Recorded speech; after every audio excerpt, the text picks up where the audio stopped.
This whole idea of being able to have self-confidence, having self-esteem, being able to believe in yourself and your dreams and your imagination and what you see, we have to get back to it.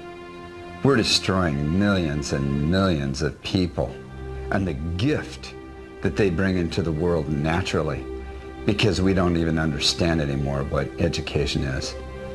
The way everything's presented in brick and mortar schools through chant learning is nothing more than fragmented curriculums, and it leads to a spirit of resignation and lowered self-esteem and self-confidence and a lack of faith within ourselves and what we brought to the world. When we had foods that were naturally fatty, naturally salty, naturally sugary, we were fine.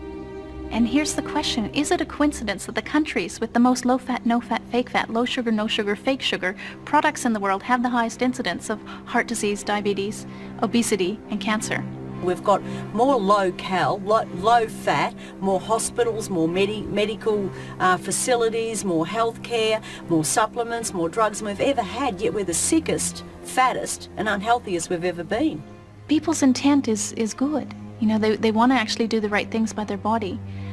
But we've also become so busy and distracted by other things that in the long term, when you actually think about your health, are not the most important things.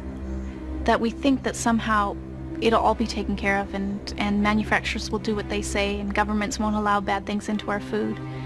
And our choices made on convenience and quickness, you know, and cost are actually costing us our health and our energy levels and our vitality.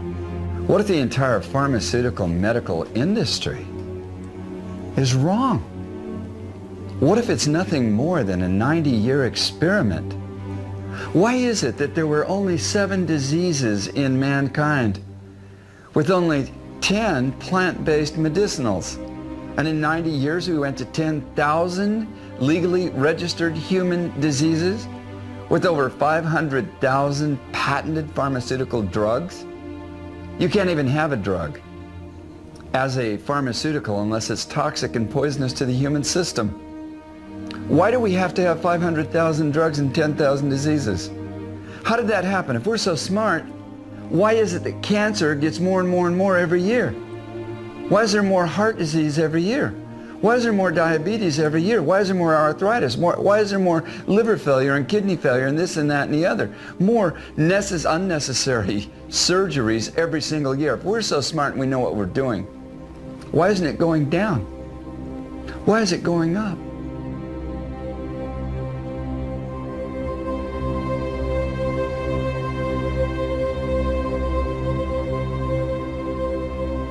I started to look at the healthiest cultures on the planet.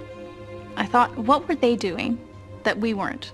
You know, we have all the scientific resources at our fingertips. We have information galore. We have so much information, and yet we know so little. We're so confused. Most people suffer from nutritional confusion.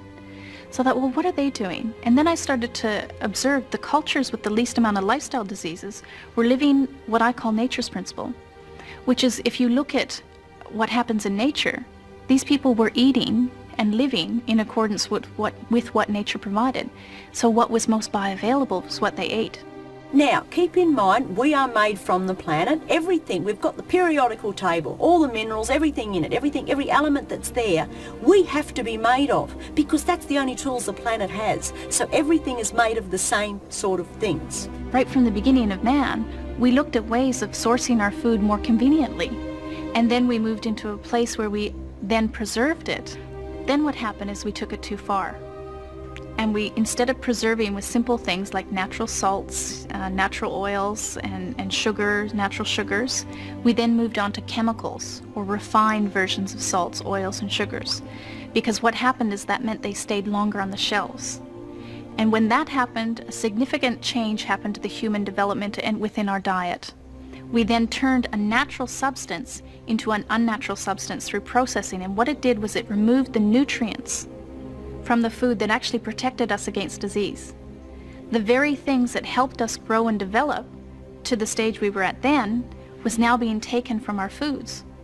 And since we started to remove the nutrients that protect us against disease and put chemicals in, we're having all kinds of lifestyle diseases. In every single country where they start to do this to the food, they start to develop things like diabetes, heart disease, and cancer. The body knows how to heal. Let the body heal itself. Let thy food be thy medicine and thy medicine be thy food. The truth about your food is the truth about how you do life. Okay, when you seek out the best quality food that's grown with integrity, using great ingredients from the soil through to how they actually grow it and get it to you, what you'll find is that it strengthens you. You're going to have incredible vibrancy and energy.